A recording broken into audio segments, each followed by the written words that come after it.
Sutra Teratai yang menakjubkan bab 14 praktik penuh kedamaian dan kebahagiaan.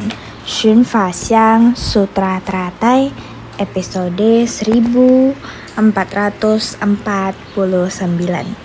Ingin mencari pembebasan dan bertempur dengan setan-setan mara. Kebodian ialah pencerahan, juga dinamakan dengan kebodian.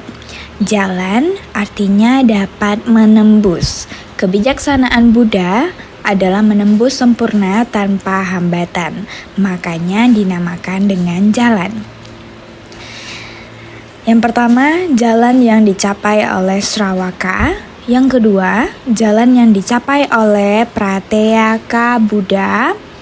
Yang ketiga, jalan yang dicapai oleh Buddha dan Bodhisattva.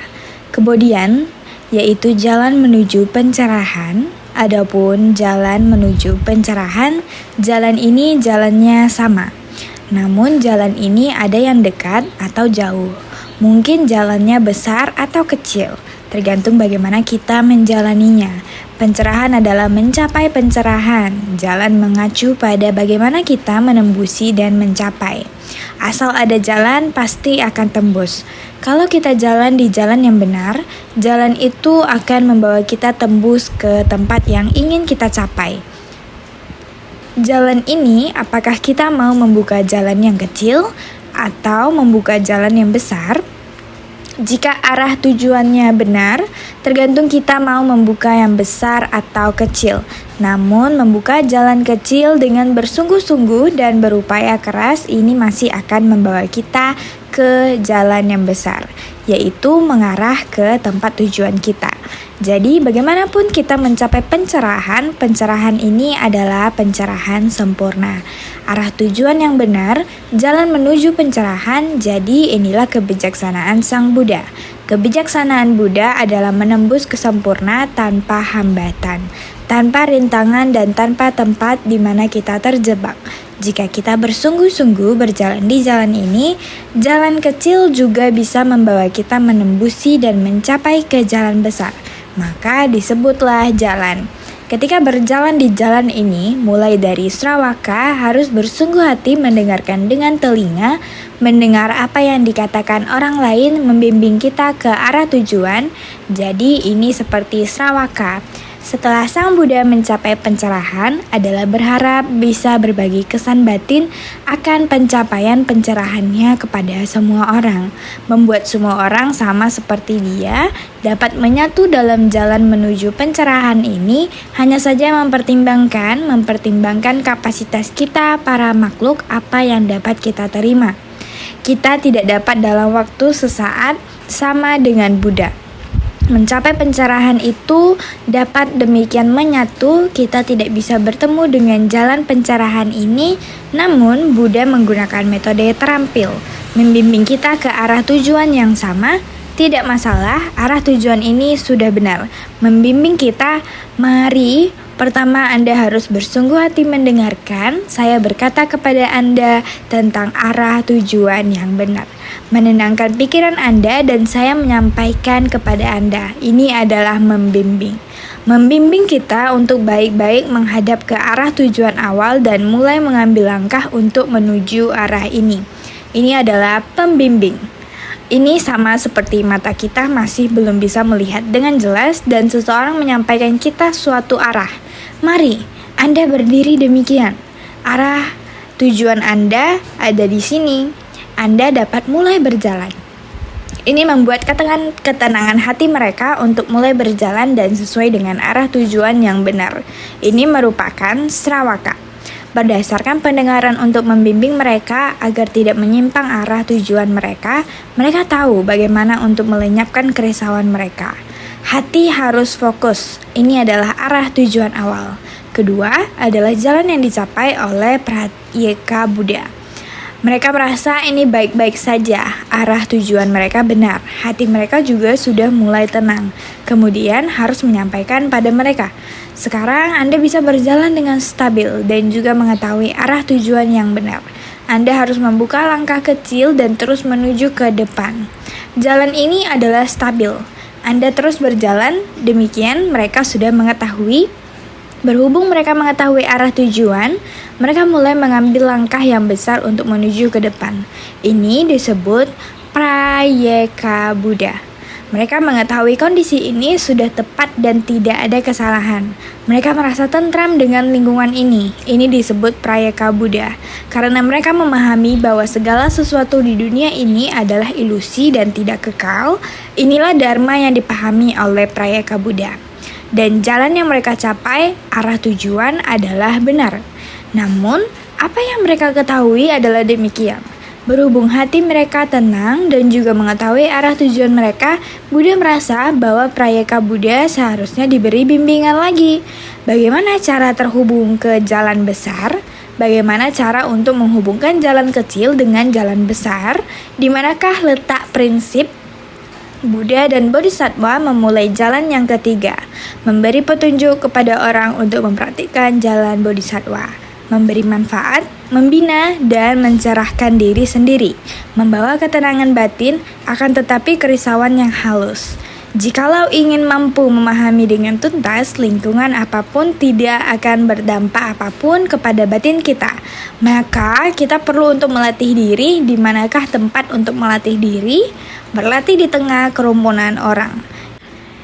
Dikarenakan di tengah kerumunan orang terdapat banyak kerisauan dan kegelapan batin.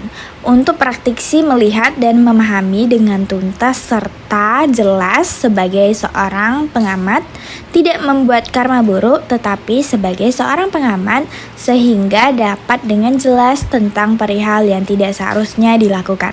Sebuah perbuatan laksana, sebuah penderitaan, semuanya membasmi tentang akar sebab penderitaan makhluk hidup. Dari mana berasal, kita harus masuk ke dalam kerumunan masyarakat. Sehingga memahami dengan tuntas laksana hujan deras, gunung longsor, tanah dan batu terseret hingga ke rumah penduduk, tempat penduduk tinggal. Rumah tersebut berisi tanah, air, dan batu. Terbawa ke dalam rumah tersebut membuat penderitaan kepada orang banyak, penderitaan yang sulit ditahan dalam waktu singkat. Orang-orang ini mengalami tanah longsor dan mengenangi masuk ke dalam rumah mereka. Perabotan dalam rumah semuanya menjadi basah dan kotor. Ingin membersihkannya, tangan pun sudah lemas. Harus mulai dari mana membersihkannya? Kehidupan sehari-hari telah hilang sama sekali. Kemampuan fungsi kehidupannya bagaimana untuk terus hidup? Benar-benar penderitaan yang tak tertahankan. Bodhisattva yang berada di luar area tidak tega, turut menempatkan diri pada posisi mereka. Orang-orang ini tidak ada hubungannya sama sekali dengan kita. Namun penderitaan mereka, batin kita dapat merasakannya. Ini karena bumi kita telah mengalami kerusakan, jadi tidak dapat menahan air yang begitu banyak, sehingga mengalami musibah banjir. Mengetahui akar sebab penderitaan ini, semua orang bersedia melibatkan diri, merencanakan dan bekerja sama, menggunakan kekuatan semua orang untuk terlibat sesegera mungkin. Ada berapa banyak keluarga karena menderita bencana yang mengetahui ada sekelompok orang yang mengerti penderitaan, tidak tega, datang untuk melayani dengan cinta tanpa pamrih. Sekelompok orang datang membantu mereka. Orang-orang ini seperti bodhisattva yang muncul dari bumi dan turun dari langit. Jadi para relawan ini, yaitu seragam biru putih, ketika di jalan ketemu orang yang melihatnya, lalu bertanya, "Kalian relawan suci ya?" Saya hanya ingin mendekat dan mengucapkan terima kasih. Berterima kasih atas perhatian kalian terhadap penderitaan di dunia. Bahkan ada orang yang melihat sekelompok orang suci berjalan di jalan, datang mendekat, lalu bertanya, "Kalian relawan suci?" Saya hanya ingin memeluk kalian. Saya sangat berterima kasih pada kalian dan sangat mengagumi kalian. Setelah mendengar pesan yang seperti ini, inilah bodhisattva. Kamu bersumbangsih di dunia, penderitaan dari makhluk yang menderita, pergi bersumbangsih. Jadi apakah Anda pernah dibantu oleh kami? Atau apakah kalian hanya melihat beritanya dari media, berasal dari hati mereka yang paling dalam, perasaan terharu, mengagumi, jadi saya melihatnya di jalan. Seperti itulah mereka meneriakan pujian tersebut. memberikan kita sebuah hadiah, hanya ingin memeluk dirimu, atau ingin mengucapkan rasa syukur kepada kalian. Terima kasih banyak. Ini adalah penyemangat terbaik untuk kami. Juga merupakan hadiah bagi kami. Mereka memberi kita sebuah pujian, memberitahukan kepada kita bahwa arahnya sudah tepat. Inilah tujuan kita dengan melakukan ini, disebut sebagai jalan bodhisattva. Beginilah cara Sang Buddha membimbing dan mendidik kita, agar kita mampu memahami bahwa kita perlu memahami prinsip kebenaran melalui pendengaran dari objek yang dipersepsi, agar kita mampu memahami tentang ketidakkekalan. Dari menjadikan jalan bodhisattva sebagai tempat untuk praktik, beliau dengan sabarnya menuntun kita untuk menjalani menuju ketiga bagian ini. Jadi, para Buddha mendapatkan pembebasan melalui batin. Batin yang murni disebut tanpa noda. Pencerahan adalah kebijaksanaan yang mampu mencerahkan sifat dharma. Itulah kebijaksanaan dari orang yang mampu mengikis habis segala kebocoran. Menunjukkan kepada kita, Buddha masa lampau dan masa sekarang semua mendapatkan pembebasan melalui batin. Ingin kita memahami bahwa kita harus menjaga batin kita dengan baik. Kita harus bersumbangsi dan mendapatkan penghormatan. Juga dimulai dari sebersit niat pikiran. Jika Anda tidak memiliki niat, bagaimana Anda bisa bersedia bersumbangsi? Jika tidak bersedia bersumbangsi, bagaimana bisa dipraktikkan dalam tindakan nyata? Bagaimana Anda bisa memunculkan citra seperti ini?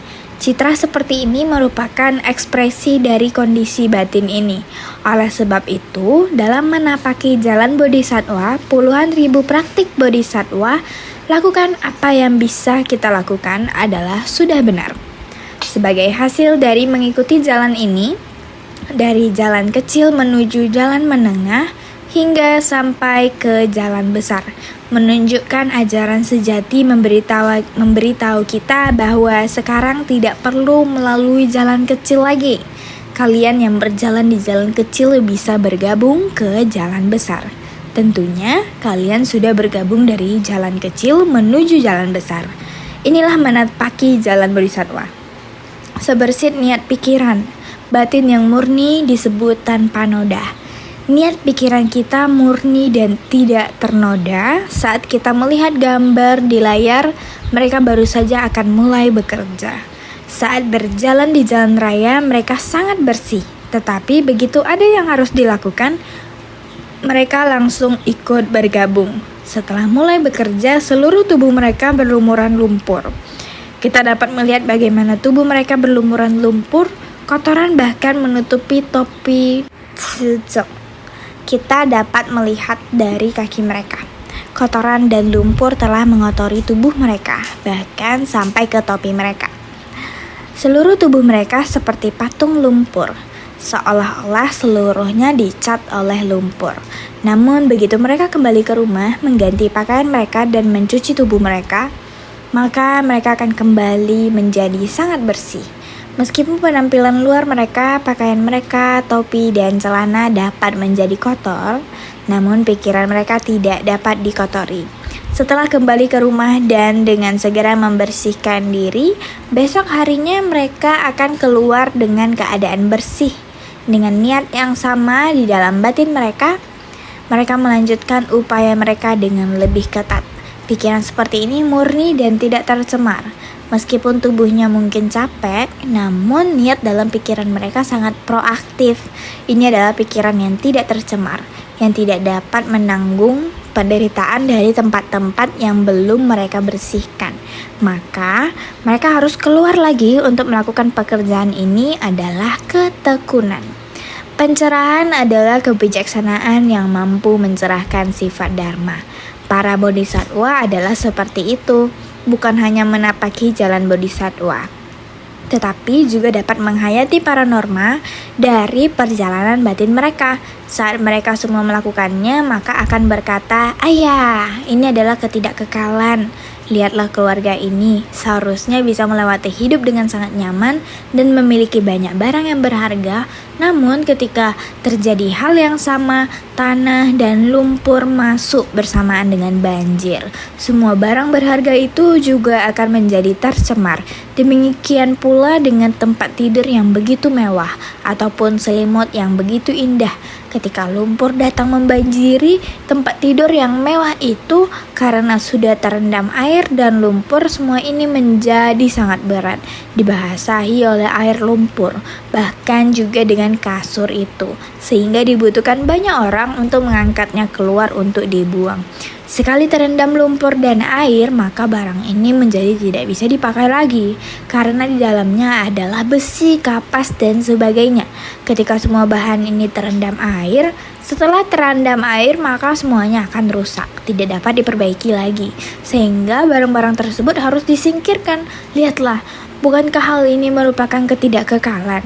Barang-barang berharga setelah terkena sekali bencana hanya karena air dan lumpur, maka sudah menjadi rusak dan harus dibuang. Tidak peduli seberapa berharganya juga akan sama. Hal ini membuat kita merasa ketidakkekalan. Betapapun bagusnya benda itu bukan milik kita. Begitu benda itu tercemar, maka harus dibuang. Ini merupakan sesuatu yang harus kita sadari. Ini menunjukkan kebijaksanaan yang mampu mencerahkan sifat dharma. Ketika kebijaksanaan muncul, jiwa kebijaksanaan akan tumbuh. Ini adalah orang yang mengikis habis segala kebocoran, orang yang menghapus bersih segala kerisauan dan kegelapan batin. Tidak ada kerisauan disebut mengikis habis segala kebocoran. Tidak ada kerisauan berarti munculnya kebijaksanaan. Kita semua seharusnya tahu akan ajaran ini. Sekarang telah mengetahuinya. Bukankah ini merupakan ajaran yang kita bahas beberapa hari ini? Di kerumunan orang, kita dapat melakukannya dan dapat menghayatinya. Ini merupakan tempat pelatihan yang sesungguhnya mengenai hal dan prinsip.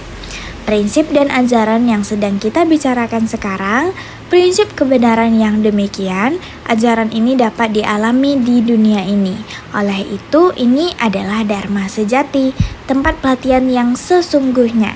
Dan praktisi sejati yang giat bersemangat adalah sedang bersentuhan dengan semua makhluk yang menderita.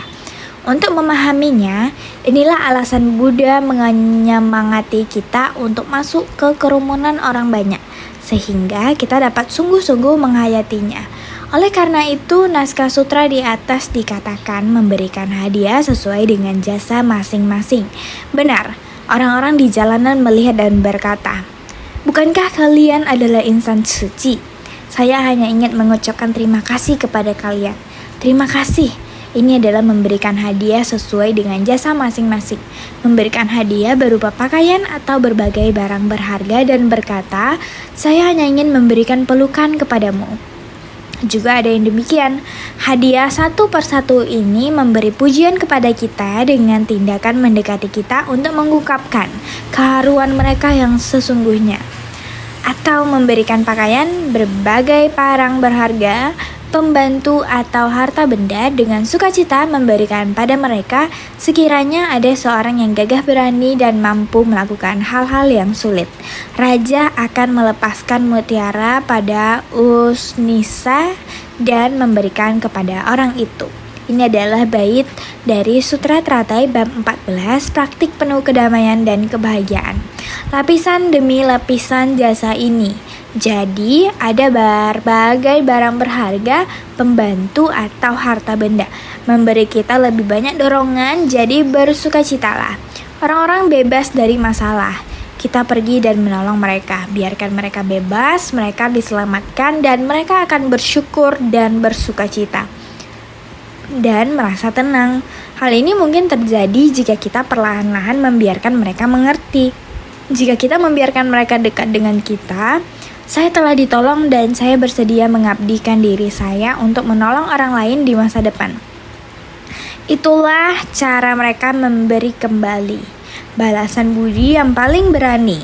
Jadi mampu melakukan hal-hal yang sulit. Demikianlah seorang bodhisatwa, tidak takut akan kesulitan, bahkan hal-hal yang sulit pun bersedia untuk memberi, dan ini jadi mampu melakukan hal-hal yang sulit. Kita memiliki sifat Buddha, kita dapat merasakannya, dan semakin kita menyadarinya, maka kita menjadi semakin waspada. Karma umum semua makhluk hidup memiliki penyebabnya sendiri, dan agar kita waspada, kita harus benar-benar mawas diri dan berhati tulus. Sang Buddha mengajari kita bagaimana melaksanakannya, di saat yang sama mengajari kita bagaimana menjaga batin kita. Jika kita dapat menjaga batin kita hingga bersih tanpa tercemar, ini sangat tulus. Tulus artinya bersedia membimbing semua makhluk. Kita demi para makhluk, kita juga harus meningkatkan kewaspadaan. Inilah yang terus-menerus diingatkan oleh Sang Buddha, mengingatkan kita secara menyeluruh harus menghapus kegelapan batin dan kerisauan, mengubah kejahatan menjadi kebaikan. Sebersih niat yang baik ini harus bagaimana mengumpulkannya sehingga 6 paramita dan segala praktiknya melihat kalian menjalaninya. Sang Buddha sangat menyukainya, memberikan mutiara berkilau pada usnisanya sebagai hadiah. Hal ini mengatakan, tindakan kita yang demikian artinya telah menghayati benar-benar bodhisatwa mampu menjalankan semua yang sulit dijalankan, agar kita pun mampu merasakannya. Oh, ternyata tindakan saya benar. Masalah yang mampu menjalankan semua yang sulit dijalankan ini lakukan saja. Perasaan yang demikian mendapat pujian dari semua orang karena kamu bersumbangsi membantu orang lain. Inilah yang harus kita hayati, mendapatkan hadiah sehingga semua orang berkata, benar, demikian sudah benar. Kan ya, sangat banyak yang kami dapatkan. Jika demikian, setiap orang memiliki sifat pencerahan yang demikian merasakan ada orang yang demikian membantu, kita juga harus mempelajari demikian bersumbangsi. Hal ini perlahan-lahan akan tumbuh dan berkembang sehingga selanjutnya dikatakan, demikian pula dengan Tathagata. Sebagai raja dari segala dharma yang memiliki kekuatan besar dari kesabaran dan gudang mustika dari kebijaksanaan, menggunakan kemahawelas asihan untuk mengubah dunia sesuai dengan dharma. Dengan begitu, saat kita mendedikasikan diri, kita mendapatkan kesadaran seperti itu, dan kita menerima pengakuan orang lain, afirmasi dan pujian. Karena kita semua pada dasarnya memiliki sifat kebudaan. Jika kita menginspirasi sifat Buddha dari orang lain, kita membantu mereka belajar untuk memuji perbuatan baik. Dan kita ikut bersukacita atas kelebihan orang lain. Ini membantu mereka menyadari untuk tidak lagi menambah karma buruk. Kita harus membuat pengumpulan karma baik, bukan pengumpulan karma buruk. Kita harus membantu semua orang mengerti bahwa dunia manusia tidaklah kekal dan alam sedang rusak. Sekarang kita harus bersungguh-sungguh menjaga bumi dan sumber daya alamnya. Jika kita bisa melakukan ini, kita bisa pelan-pelan membangunkan orang lain dan raja pikiran mereka. Sebelumnya, kita banyak membahas tentang raja pikiran ini mengacu pada sifat sejati kita. Sifat sejati tata kita, faktanya sifat sejati tata kita telah terkubur dalam penderitaan. Kita harus mengetahui ini karena penderitaan kita sudah mengubur sifat sejati tata kita. Kita tidak bisa mengekspresikan apa yang harus kita ekspresikan dan kita terus-menerus melakukan hal yang tidak seharusnya kita lakukan. Ini adalah penderitaan dan ketidaktahuan. Mengubur sifat sejati tata kita, inilah yang perlu kita berusaha keras sekarang. Kita harus membuat semua orang tahu bahwa sumber daya alam harus dihargai, bumi harus dilindungi, Bagaimana menyayangi kehidupan pada saat aman dan selamat, bagaimana melindunginya?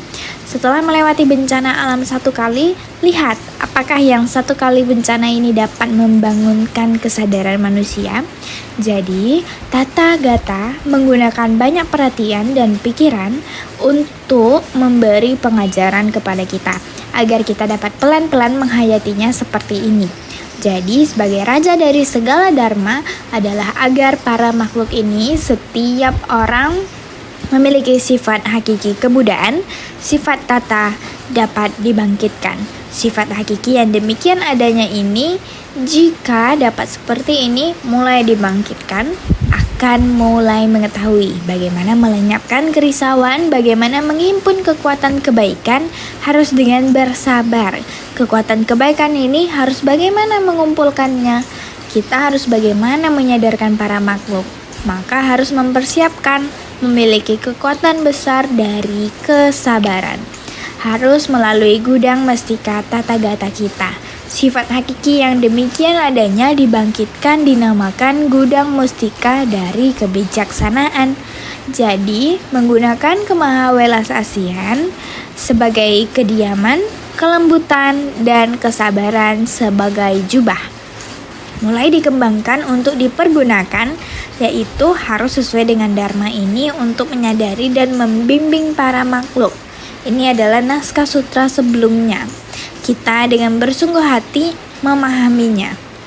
Melihat semua orang mengalami segala penderitaan dan kerisauan, ingin mencari pembebasan dan bertempur dengan setan-setan marah, demi para makhluk ini membabarkan berbagai dharma menggunakan metode terampil untuk membabarkan semua sutra ini.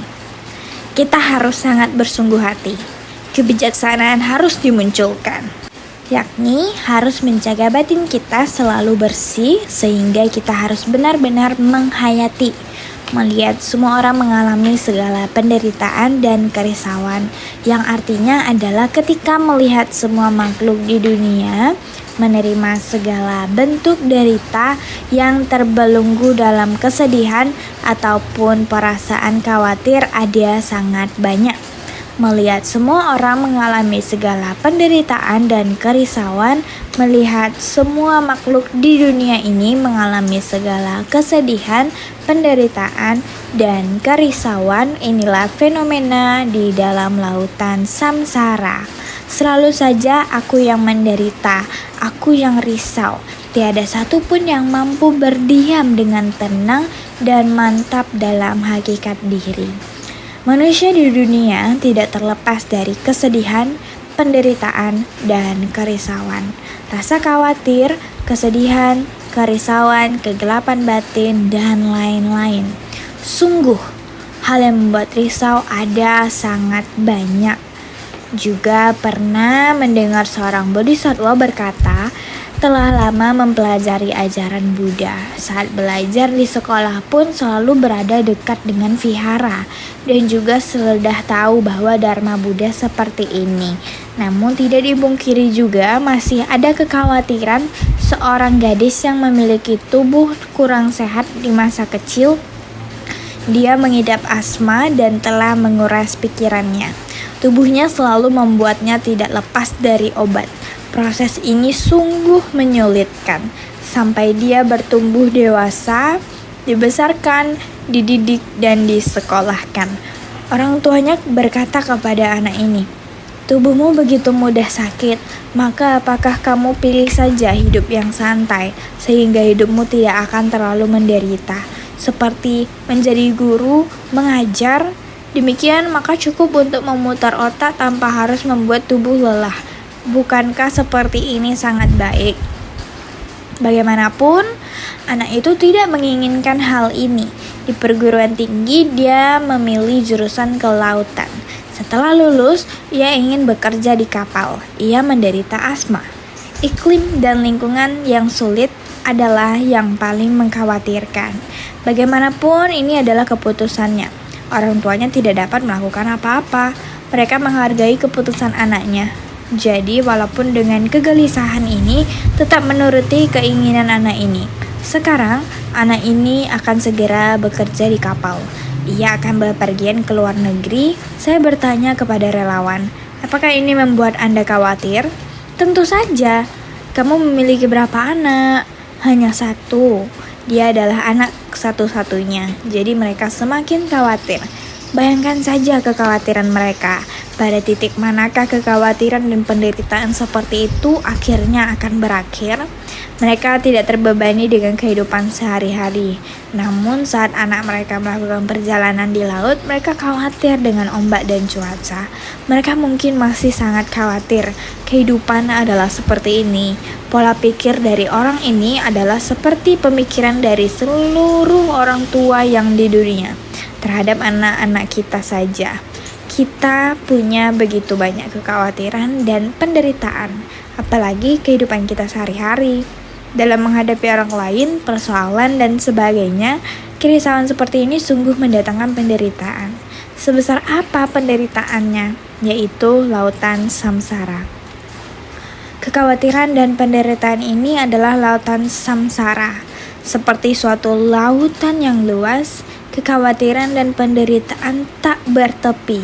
Penderitaan juga adalah dharma. Ini maksudnya adalah di dalam penderitaan kita terdapat banyak prinsip kebenaran. Jadi selalu saja aku yang menderita. Penderitaan ini semua orang memiliki satu keakuan. Setiap siapa orangnya yang tak pernah menyebut kata aku. Setiap orang, bahkan bocah kecil sekalipun ada aku. Jadi, selalu saja aku yang menderita. Aku ini terganggu oleh kerisauan dan penderitaan. Tiada satupun yang mampu berdiam dengan tenang dan mantap dalam hakikat diri. Persoalan dan fenomena yang ada di dunia ini, tiada satu tempat pun di mana aku ini dapat berdiam dengan tenang. Terdapat banyak sekali penderitaan di dunia, mana yang tiada berkaitan dengan aku. Ada banyak sekali contohnya. Saat kita tenang dan merenungkan dengan penuh perhatian, sungguh sangat menderita. Saya juga mendengar dari bodhisatwa lain dari bagian tengah Taiwan, saat mereka kembali ke Gria Jingsi, mereka mengatakan, mereka ingin menghayati kehidupan di Gria Jingsi dan menemukan kehidupan di Gria Jingsi. Bagaimana kehidupan shufu-shufu di Gria Jingsi? Wow, semua orang memiliki kesan batin. Mereka sangat tersentuh. Apabila ada camp, mereka yang pulang kembali ke Gria Jingsi, asrama yang mereka tinggali sangatlah rapi. Selimut terlipat rapi dan sangat lembut. Mereka berpikir, sangat aneh. Selimut-selimut ini, setiap kali mereka kembali, selimut sangat bersih dan sangat lembut. Selimut sangat lembut, bagaimana semua ini dilakukan? Sekarang mereka telah memahaminya. Apabila kita mengetahui akan ada camp, mereka akan kembali, akan membantu membereskan. Oh, mereka harus membersihkan. Sebenarnya kita sering mengadakan camp sehingga mereka akan sering membersihkan, tetapi Shufu memiliki standar yang sangat tinggi. Shufu mengatakan kepada setiap grup, Shufu berkata, kamu harus melakukan seperti ini, kain harus seperti ini, pojokan itu harus dibersihkan seperti ini, semuanya dilap atau dibersihkan seperti ini. Dilap bersih, tidak boleh meninggalkan setitik debu pun. Selimut harus segera dibawa untuk dijemur, tempat untuk berjemur selimut. Dia lalu berkata, kalian perhatikan, untuk menjemur selimut harus melewati jembatan Tumimbal Lahir. Dalam hati saya juga berpikir, sebenarnya Jingsi kita berada di manakah jembatan Tumimbal Lahir tersebut? Mereka ternyata, dia berkata, Shufu Chen memberitahui kami, beliau berkata harus perhatikan, harus melalui jembatan Tumimbal Lahir ini. Saya berkata, apakah kalian menyadarinya?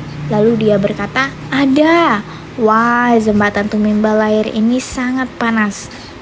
Jadi mereka dari dalam harus keluar bertelanjang kaki, yaitu harus menapaki jalan jembatan Tumimbal Lahir ini, membawa selimut ini ke sana untuk dijemur. Oh, ternyata bisa begitu lembut. Adalah karena selimut selalu harus dijemur kembali, bahkan setelah selimut disimpan atau diangkat dari jemuran, masih harus dipasangkan selimutnya. Selimut harus dipasangkan. Sufu yang berdiam di Cingse berkata kepada mereka lagi, ini adalah 4 usaha. Oh, apa yang disebut 4 usaha benar? Memasangkan selimut juga disebut sebagai 4 usaha benar.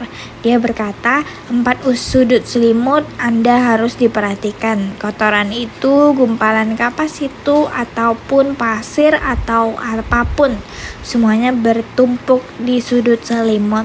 Jadi kalian harus memperhatikan sudut selimut ini. Bagaimana Anda memasang selimut? Memasang selimut ada caranya. Orang mengatakan, wah, belajar memasukkan selimut.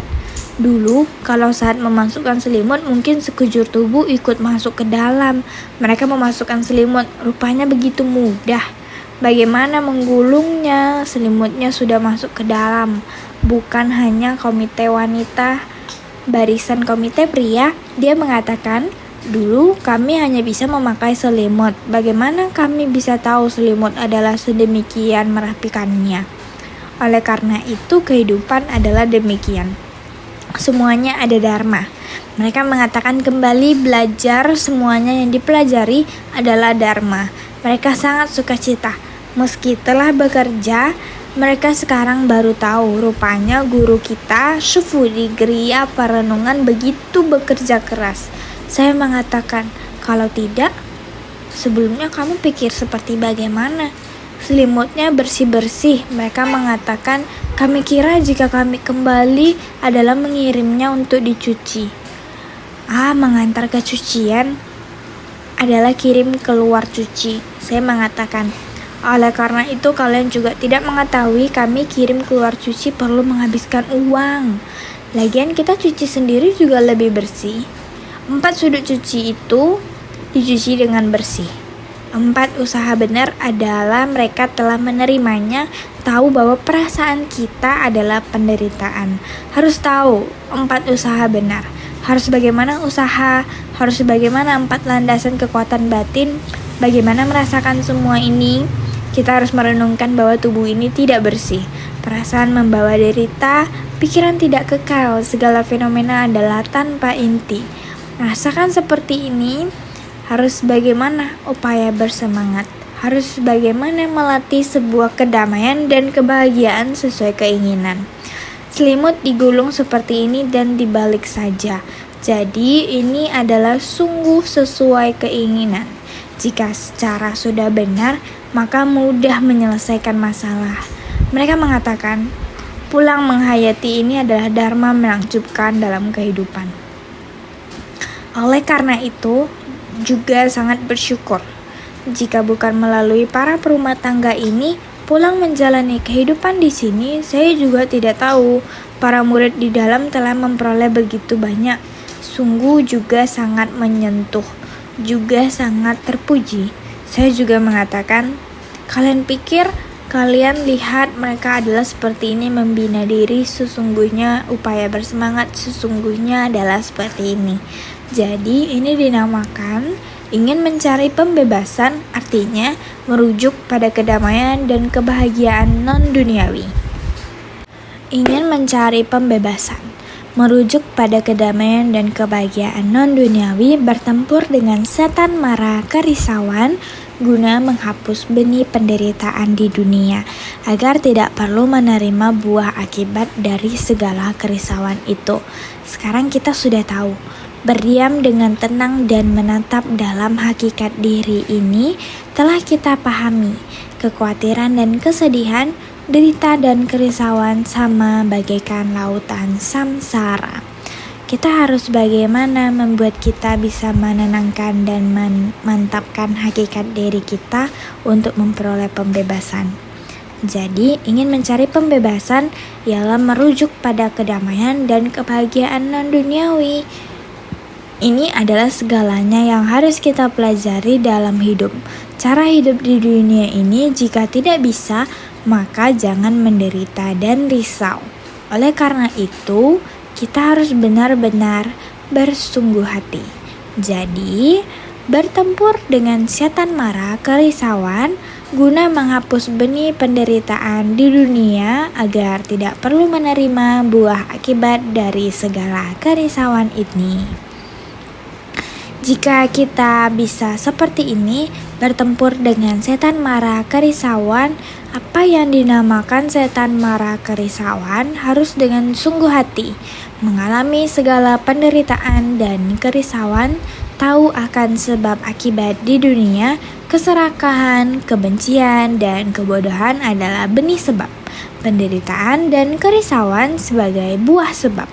Bertarung dengan setan mara 5 akrerat guna menghancurkan benih tidak baik dan buah balasan karma di dunia, sehingga tidak lagi mengalami segala penderitaan.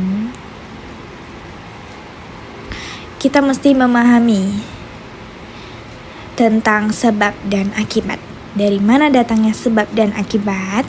Keserakahan, kebencian, dan kebodohan adalah benih sebab. Penderitaan dan kerisauan adalah buah akibat. Kalau kita memiliki keserakahan, kebencian, dan kebodohan, kita tidak bisa berpikir jernih dan tidak bisa memahami dengan menyeluruh. Sehingga banyak kerisauan akan muncul yang berkaitan dengan orang dan perihal. Dengan karma seperti ini, yang kita dapatkan adalah kerisauan. Penderitaan dan kerisauan adalah akibat. Orang tua khawatir tentang satu anak atau banyak anak. Mereka khawatir tentang segala hal atau ada banyak hal. Dalam hidup, pekerjaan kita mungkin mengesalkan dan rumit, dan tekanan batin juga besar. Ketika kita tidak bisa melepaskan hal-hal ini, mereka menjadi kerisauan. Ini mengganggu saya, mengesalkan bagi saya, menyebabkan kita menderita, risau, dan khawatir. Semua kerisauan ini adalah tentang saya, tanpa kecuali. Demikianlah jika kita mesti bertarung dengan setan mara 5 akrerat, rupa, perasaan, persepsi, dorongan pikiran, dan kesadaran, kita mesti tahu tentang ini semua. Bahwa bertarung dengan setan mara 5 akrerat, kita mesti tekun dan bersemangat guna menghancurkan benih tidak baik dan buah balasan karma di dunia. Kalau kita memahami sebab yang buruk ini, kita tidak boleh menciptakan karma ini dengan sendirinya, tidak akan ada akibat, sehingga kita tidak lagi mengalami segala penderitaan. Kita tidak akan lagi mengalami berbagai penderitaan. Jadi dalam bertempur dengan setan-setan mara, kita mesti giat bersemangat. Batin kita mesti berdiam dalam dharma bajik dengan menapaki jalan bodhisattva, menjalankan puluhan ribu praktik bodhisattva. Inilah dharma bajik kita. Ini adalah senjata tajam kita dalam pertempuran melawan setan mara, yaitu 6 paramita. Kita mesti menggunakan 6 paramita dengan sungguh-sungguh, yaitu berdana, menegakkan sila, kesabaran, upaya bersemangat, samadhi, dan kebijaksanaan. Semua ini mesti digunakan dalam praktik demi pertempuran antara para makhluk dan setan mara. Bertempur dengan setan-setan mara demi para makhluk ini membabarkan berbagai dharma. Terlibat dalam pertempuran sengit dengan 4 setan mara, yaitu setan mara kerisauan, setan mara 5 akrerat, setan mara kematian, dan setan mara dewata. Membabarkan berbagai dharma merujuk pada ajaran dari 3 kendaraan. Jika kita dapat dengan rajin, kita dapat memahami prinsipal secara menyeluruh. Tidak hanya bagian dari memahami diri kita dapat menggiring yang lainnya untuk memahami kita pahami. Kita dapat menggiring mereka untuk keluar dari dunia yang penuh penderitaan dan membantu membuka pikiran dan batin mereka sehingga mereka tidak akan menetap pada penderitaan dari diri mereka yang terbatas. Kerisauan dan penderitaan diri kita dapat menggiring mereka keluar dari keterbatasan diri mereka untuk menjadi diri yang tanpa batas. Beginilah kita dapat lepas dari 4 setan mara. Membabarkan berbagai dharma, beliau menjelaskan bagaimana tentang datangnya penderitaan 5 akrerat ialah seperti ini. Yang diajarkan oleh samsara seperti ini. Raja Mara di langit maha suara ialah seperti ini. Begitu banyak penderitaan. Ada 4 setan mara yang harus kita waspadai. Kita harus menundukkan mereka mara penderitaan. Maka 5 akrerat mara lahir dan kematian. Mara langit, ini yang di kehidupan kita sehari-hari. Sering sekali harus kita cermati dan dengan sengit harus kita pertarungkan. Untuk dengan ganas mempertarungkan mereka, dengan konsisten melawan mereka. Tidak boleh berhenti, kita harus rajin, kita tidak boleh merasa begitu penuh dengan penderitaan. Saya menyerah saja. Tidak boleh. Kita harus dengan ganas menentang ini. Dengan ganas kita lawan mereka, maka Buddha membabarkan berbagai dharma. Karena ini Buddha ingin membantu kita agar bersabar dalam pelatihan. Harus bertahan, sehingga Buddha membabarkan berbagai dharma, membangkitkan ketekunan dalam batin kita dan menundukkan kerisauan dan ketidaktahuan kita. Ini disebut bertempur dengan setan mara. Kerisauan dan ketidaktahuan ini semuanya adalah mara. Setan mara kerisauan, setan mara 5 agregat, setan mara kematian, setan mara dewata. Di setiap kesempatan kita merasa khawatir dan tertekan. Semua ini adalah disebabkan oleh mara pikiran. Di dunia ini kita merasa tertekan oleh barang-barang yang tak terwujud. Bagaimana kita barang tak terwujud dapat menyebabkan stres? Tidak dapat.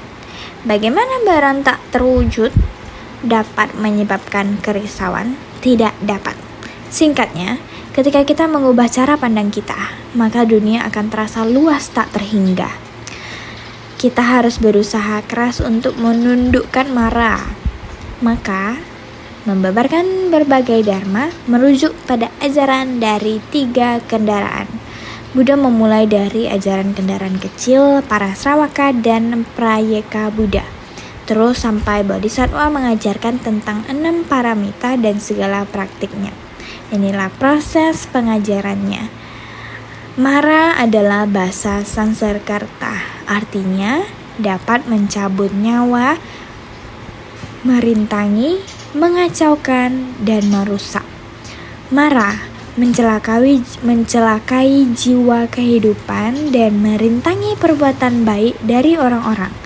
Penguasa dari alam surga ke-6, yaitu para nirmata wasawarin di dalam alam nafsu atau kamandhatu adalah Raja Mara. Para pengikutnya adalah rakyat mara dan manusia mara. Sehingga mara dalam bahasa Sanskerta disebut mencabut nyawa. Artinya dapat mencabut nyawa, bukan hanya mencabut nyawa manusia, juga mencabut jiwa kebijaksanaan manusia. Bisa merintangi kita. Asalkan kamu ingin berbuat baik, dia akan merintangi kamu. Merintangi untuk berbuat kebajikan. Penguasa dari alam surga ke-6, yaitu alam para nirmata wasawarin di dalam alam nafsu atau kamandhatu adalah Raja Mara. Para pengikutnya dan rakyat Mara sangatlah banyak. Kamu sedang melakukan kebajikan, dia akan mengacaukan kamu, membuat banyak keributan kepada kamu, akan merusak hal baik, memfitnah kamu, dan lain-lain. Sehingga seperti demikian Mara mencelakai jiwa kehidupan. Bukan hanya nyawa manusia, kehidupan juga merampas pemikiran ideal duniawi, merampas pemikiran ideal untuk berbuat kebajikan. Sehingga rintangan yang berlapis-lapis ini, hal baik yang diperbuat manusia akan merintangi ini. Jika orang melakukan perbuatan baik, dia akan merintangi penguasa dari alam surga keenam di dalam alam nafsu adalah Raja Mara. Jika ada orang yang melatih diri dalam 6 alam kehidupan, dia akan mulai ketakutan, khawatir akan terbebaskan di dalam 6 alam kehidupan akan kekurangan orang, sehingga dia mulai membuat keributan untuk merintangi kita dan lain-lain. Sehingga ada jalan yang menyimpang, Raja Mara membawanya menapaki jalan menyimpang. Ini harus sangat kita perhatikan. Para pengikut Mara dan Raja Mara sangatlah banyak. Tidak peduli ada di mana juga sama. Sehingga menggunakan metode terampil besar untuk membabarkan semua sutra ini, Buddha dengan kemahawelasasian serta metode terampil dan praktis untuk membabarkan semua sutra ini kepada semua makhluk. Bagi semua makhluk, membabarkan 4 kesunyataan mulia dan 12 nidana, serta memberikan pengajaran 3 kendaraan sesuai dengan kapasitas sampai ketika waktu dan kapasitas telah matang. Barulah memulai pengajaran dengan metode terampil untuk menunjukkan ajaran sejati di dalam persamuhan puncak burung nasar. Waktu dan jalinan jodoh telah matang. Kendaraan kecil pada masa lampau, kendaraan menengah membabarkan 4 kesunyataan mulia, membabarkan 12 nidana, berbagai macam ajaran. Sampai di sini waktu telah matang. Sampai ketika waktu dan kapasitas telah matang, membuka ajaran sementara pada persamuan puncak burung nasar, membukakan ajaran untuk menunjukkan kebenaran tunggal, mulai membabarkan sutra teratai sehingga kita semua harus lebih bersungguh hati. Hal di dunia begitu banyak. Penderitaan aku, kerisauan aku, kekhawatiran aku banyak sekali. Kita harus segera membuka aku yang kecil bersatu dengan alam semesta menjadi aku yang universal. Ini harus bertanggung pada konsentrasi kita. Juga perlu kesungguhan hati. Inilah sutra teratai yang menakjubkan, bab 14, praktik penuh kedamaian dan kebahagiaan. Shun Fa Xiang, Sutra Teratai episode 1449. Ingin mencari pembebasan dan bertempur dengan setan-setan Mara. Semoga semua makhluk hidup berbahagia. Kan entacha.